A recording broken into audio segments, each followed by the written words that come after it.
ದಾವಣಗೆರೆ ದಕ್ಷಿಣ ಕ್ಷೇತ್ರದ ಕೈ ಟಿಕೆಟ್ಗಾಗಿ ಮುಸ್ಲಿಮರು ಪಟ್ಟು ಹಿಡಿದಿದ್ದಾರೆ. ತಡರಾತ್ರಿ ಸಭೆ ನಡೆಸಂತ ಮುಸ್ಲಿಂ ಮುಖಂಡರು ಹಾಗೇನೆ ಯುವಕರು ಯಾವುದೇ ಕಾರಣಕ್ಕೂ ಟಿಕೆಟ್ ಬಿಟ್ಕೊಡೋದು ಬೇಡ ಅಂತ ನಿರ್ಧಾರ ಮಾಡಿರೋ ಹಾಗೆ ಕಾಣಿಸ್ತಾ ಇದೆ. ದಾವಣಗೆರೆ ದಕ್ಷಿಣ ಕ್ಷೇತ್ರದಲ್ಲಿ ಕಾಂಗ್ರೆಸ್ ಟಿಕೆಟ್ಗೆ ಪೈಪೋಟಿ ಮುಂದುವರೆದಂತೆ ತಡರಾತ್ರಿ ಮುಸ್ಲಿಂ ಮುಖಂಡರು ಮತ್ತೆ ಯುವಕರು ಸಭೆ ನಡೆಸಿದ್ದಾರೆ. ಯಾವುದೇ ಕಾರಣಕ್ಕೂ ಟಿಕೆಟ್ ಬಿಟ್ಕೊಡೋದು ಬೇಡ, ಟಿಕೆಟ್ ಬಿಟ್ಕೊಡಲ್ಲ ಅಂತ ಮುಸ್ಲಿಂ ಮುಖಂಡರು ನಿರ್ಧಾರವನ್ನ ಮಾಡಿರುವಂತದ್ದು. ಹಳೆ ದಾವಣಗೆರೆ ಅಖ್ತರ್ ರಜಾ ವೃತ್ತದಲ್ಲಿ ಸಭೆಯನ್ನ ನಡೆಸಲಾಗಿದೆ.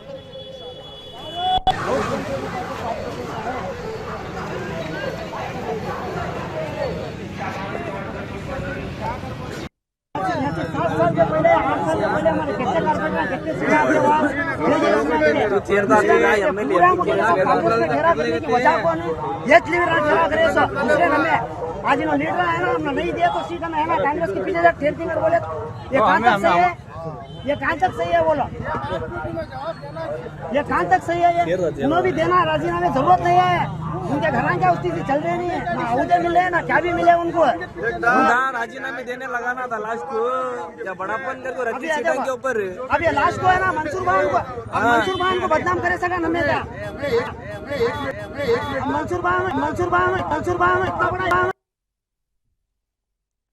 ದಾವಣಗೆರೆ ಕ್ಷೇತ್ರದಲ್ಲಿ ಈಗಾಗಲೇ ಆಕಾಂಕ್ಷಿಗಳು ಯಾರಿದ್ದಾರೆ ಅದರಲ್ಲಿ ಇಬ್ಬರನ್ನ ಆಯ್ಕೆ ಮಾಡಿ ಸಿಎಂ ಜೊತೆಗೆ ಡಿಸಿಎಂ ಕೂಡ ಸುರ್ಜೇವಾಲಾ ಅವ್ರ ಜೊತೆಗೆ ಸಭೆಯನ್ನ ನಡೆಸಿ ಅಂತಿಮ ಪಟ್ಟಿಯನ್ನ ಕೂಡ ನೀಡಿರುವಂತದ್ದು. ದಾವಣಗೆರೆಯಿಂದ ಇಬ್ಬರನ್ನ ಆಯ್ಕೆ ಮಾಡಿದ್ದಾರೆ. ಅದ್ಯಾರು ಅನ್ನುವುದು ಇನ್ನೂ ಕೂಡ ಹೈಕಮಾಂಡ್ಗೆ ಹೋಗಿ ಅದರಲ್ಲಿ ಯಾರು ಒಬ್ಬರು ಅಭ್ಯರ್ಥಿಯಾಗಿ ಟಿಕೆಟ್ ಅನ್ನ ಗಿಟ್ಟಿಸ್ಕೊಂಡಿದ್ದಾರೆ ಅನ್ನೋದನ್ನ ಹೈಕಮಾಂಡ್ ತಿಳಿಸ್ಬೇಕು. ಆದ್ರೆ ಈಗ ಪಟ್ಟು ಹಿಡಿದು ನಿಂತಿರುವಂತದ್ದು ಯಾವುದೇ ಕಾರಣಕ್ಕೂ ಟಿಕೆಟ್ ಬಿಟ್ಕೊಡೋದು ಬೇಡ ಅಂತ. ಹೇಗಿದ್ರು ರಂಜಾನ್ ಎಲ್ಲರೂ ಒಟ್ಟಾಗ್ತಾರೆ ಮುಸ್ಲಿಂ ಮುಖಂಡರುಗಳು, ಅದನ್ನ ಈಗ ಸಭೆಯಾಗಿ ಪರಿವರ್ತಿಸ್ಕೊಂಡು ಯಾವುದೇ ಕಾರಣಕ್ಕೂ ಕೂಡ ಬೇರೊಬ್ಬರಿಗೆ ಟಿಕೆಟ್ ಬಿಟ್ಕೊಡೋದು ಬೇಡ, ನಮ್ಮಲ್ಲೇ ಯಾರಾದ್ರೂ ಒಬ್ರು ಟಿಕೆಟ್ ಆಕಾಂಕ್ಷಿ ಯಾರಿದ್ದಾರೆ ಅವರಿಗೆ ಟಿಕೆಟ್ ಸಿಗ್ಬೇಕು ಅಂತ ನಿರ್ಧಾರ ಮಾಡಿರೋ ಹಾಗೆ ಕಾಣಿಸ್ತಾ ಇರುವಂತದ್ದು.